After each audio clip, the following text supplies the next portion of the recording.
I'll start my presentation with a personal story.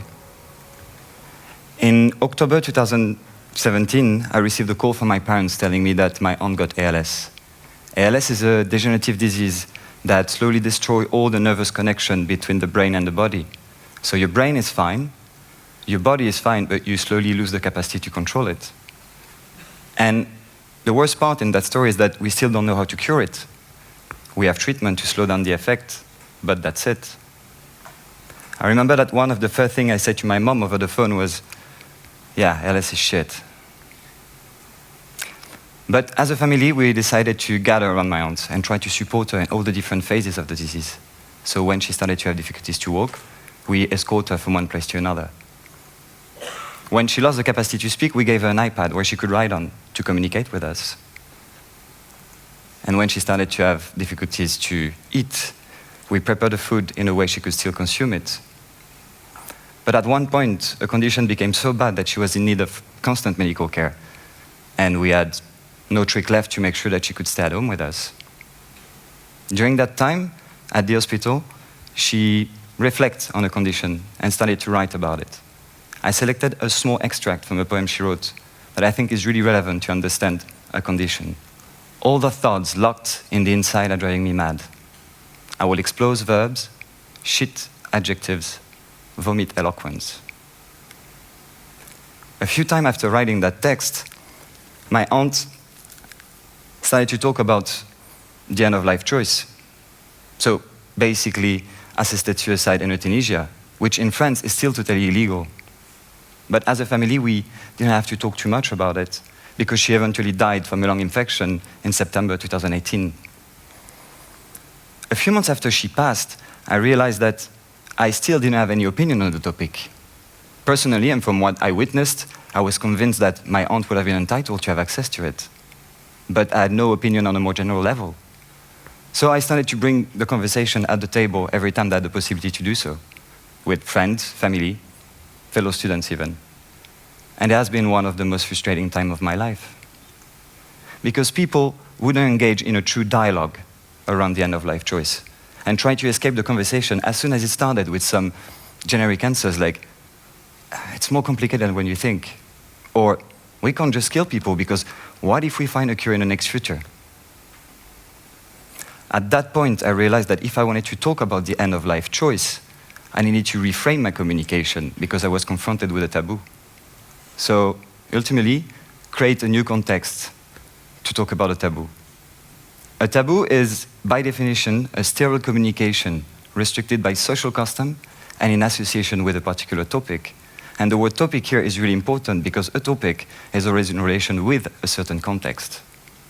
So, if the taboo here was the end-of-life choice, I need to redefine a new context to talk about it.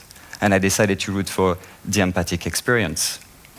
So, eventually, create an empathic experience to talk about the end-of-life choice, which led to my project Unfit to Live. Unfit to Live is an immersive and performative experience of ALS restrictive condition. During the first phase of the performance, I gather an audience around the installation and ask for a volunteer willing to experience it. The volunteer is placed on a mattress, tied to it, and given a button that I decided to call the exit button. At any moment, if he or she wants to escape from the performance, pressing that button will give me the signal.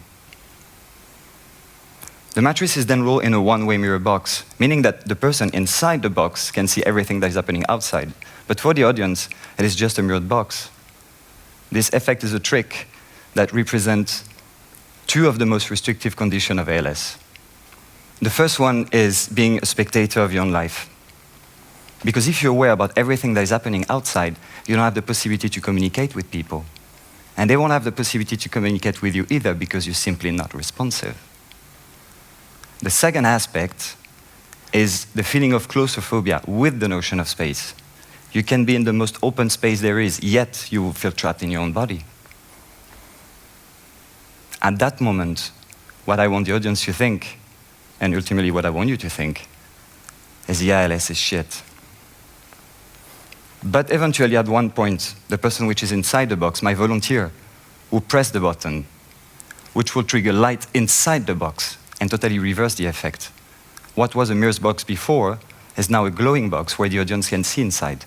And this is when the performative aspect starts. Because I, as a master of ceremony, I wouldn't react. Until eventually someone urged me to. Which leads to my first question, why should I? I am the representation of the authority here. I and I alone have the power to open that box. But what if I decide that that person can stay a bit longer? What if I deny them that choice?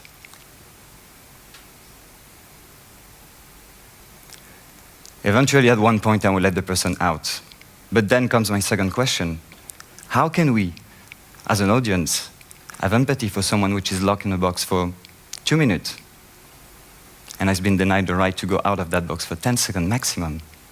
And in the same time, as a society, refuse to engage in a true dialogue around the end-of-life choice, which means that a lot of people will leave, suffer, and die in undignified manners.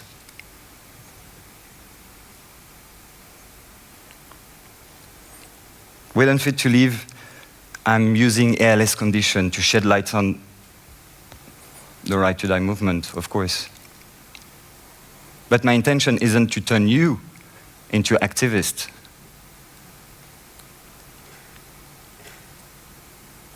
The project came from the belief that we need to understand those people condition, these people condition, to question the legitimacy of our own opinion.